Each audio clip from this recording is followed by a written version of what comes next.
Chers amis, bonjour. Nous sommes le lundi 27 octobre 2025. Il est 8h30. Quelques news de l'Arménie de l'Artsakh et de la diaspora arménienne. Donc hier, combat, la guerre entre Nikol Pachinian et le Saint-Etchmiadzin, le catholicos Karekindo, donc le premier ministre arménien, assistait à la messe d'un prêtre défroqué, reconnu illégal le Saint-Siège d'Etchmiadzin, à Hovanavank, donc à Hovanavank, dans la région d'Arakatsoden.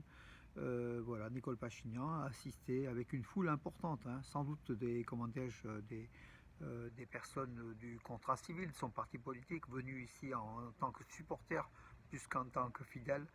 Nicole Pachinian a assisté donc à la messe justement de Stepan Asatarian, alias Der Aram, donc ce prêtre défroqué qui a célébré une messe dans cette église, cette très ancienne église de Hovanavank, voilà, avec une foule de plusieurs centaines de personnes, comme je l'ai dit, donc sans doute des fans de Nicole Pachinian ou des personnes, comment dirais-je, ramenées par Nicole Pachinian, sans doute pas des vrais fidèles.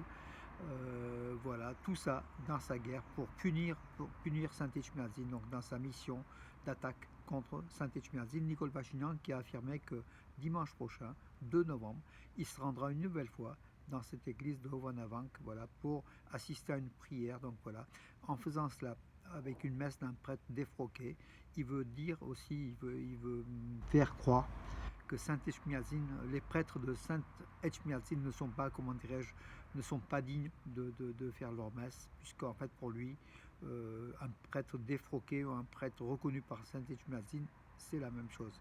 C'est un coup politique, hein, voilà, Nicole Pachinian, une nouvelle fois, donc en guerre contre Etchmiadzin. Etchmiadzin qui a hier, lors d'une messe, qui a ordonné donc 6 diacres en tant que prêtres. Donc il y a l'ordination sacerdotale de 6 nouveaux prêtres, voilà, Saint-Etchmiadzin.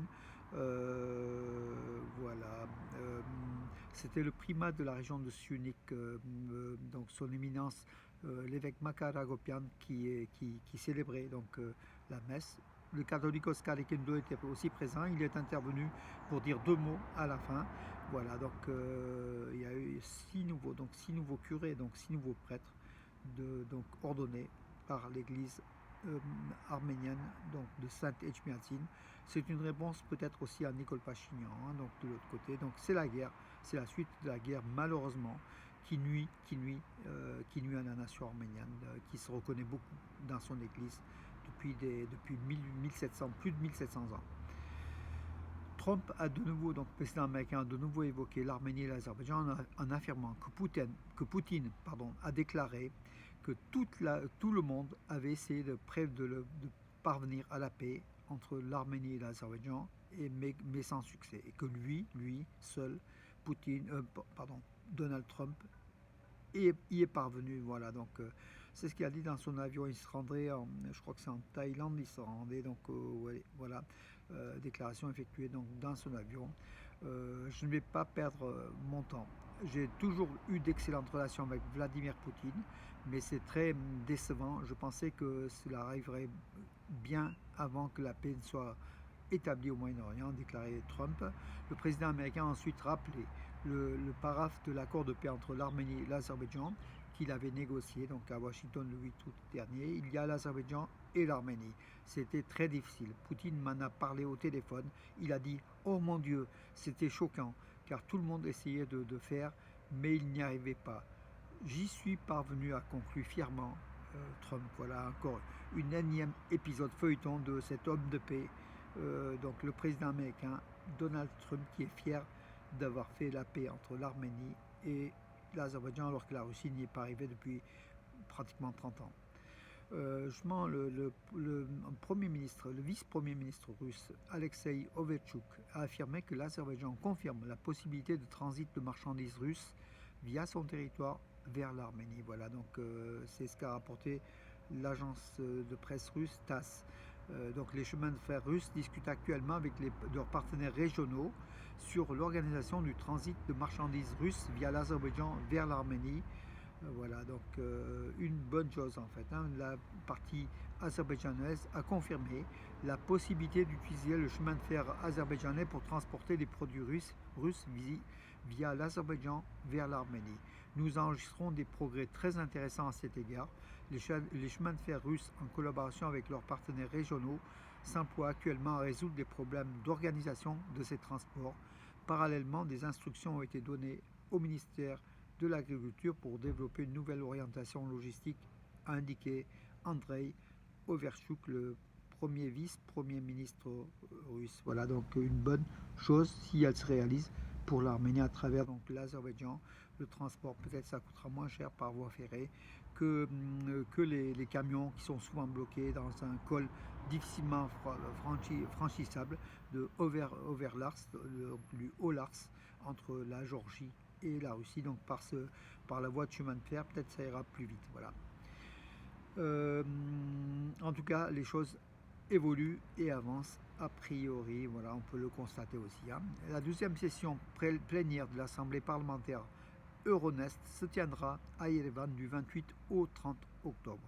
La deuxième session donc, de l'Assemblée parlementaire du partenariat oriental, donc de l'Europe 1, Euronest, ainsi que les sessions du bureau de ces commissions se tiendront à l'Assemblée nationale d'Arménie, voilà, donc comme j'ai dit, du 28 au 30 octobre. Voilà, information communiquée par le département des relations publiques et de la communication de l'Assemblée nationale d'Arménie. Voilà, donc une bonne chose, une rencontre internationale européenne en Arménie demain jusqu'au 30. A signalé un coup de chapeau donc notre collègue et ami Arto Çonkar, qui habite dans l'Ardèche, hein, qui est né en Turquie et qui habite depuis des années en France. Là, depuis quelques années dans l'Ardèche, il présentera son livre L'Arménie éternelle au 6e salon du livre à Aubenas. Donc l'Arménie éternelle, c'est un ouvrage, un album, livre-album, avec de très très nombreuses images des églises et des monuments en Arménie et en Artsakh, voilà, donc où il a été 2 fois, Arto Çonkar, ou Çonkar, moi je dirais, donc voilà, donc un livre de 246 pages, de 466 photographies, voilà, de l'Arménie et de l'Artsakh, des monuments, pratiquement tout est répertorié dans ce livre-album qui est plus un guide touristique, voilà, qui peut servir, voilà, des églises de l'Artsakh comme Gandzasar, Zizernavank et Amaras, y sont photographiés, puis de nombreuses autres églises et monuments en Arménie. Bravo Arto Çonkar. Donc il sera donc au 6e salon du livre à Aubenas, donc ça sera donc pas tout de suite mes amis, ça sera au mois de décembre, voilà, donc pour ceux qui sont dans l'Ardèche, qui peuvent y aller éventuellement acheter ce livre-album qui est assez intéressant, moi je l'ai, hein, voilà, c'est le samedi 6 et le dimanche 7 décembre à l'espace Liénart d'Aubenas. Voilà mes amis pour les informations. Et puis en sport, mes amis, une nouvelle actrice, enfin bon, la blessure d'Henrik Mkhitaryan, l'ex-capitaine de l'équipe nationale d'Arménie lors du match Naples-Inter de Milan. Inter de Milan qui a perdu 1-3, c'était samedi. Sa blessure suscite des inquiétudes à la 30e minute. Il a été donc l'arbitre a sifflé un pénalty contre Inter de Milan. Donc Henrik Mkhitaryan était dans l'action. Il a été blessé. C'était à Naples, hein, au Stadio Maradona, lors d'une action. Alors que pire, c'est que le pénalty que l'arbitre sifflait et pénalty transformé n'y était pas. Donc l'association italienne des arbitres a condamné et même puni cet arbitre qui avait sifflé ce pénalty contre Henrik Mkhitaryan.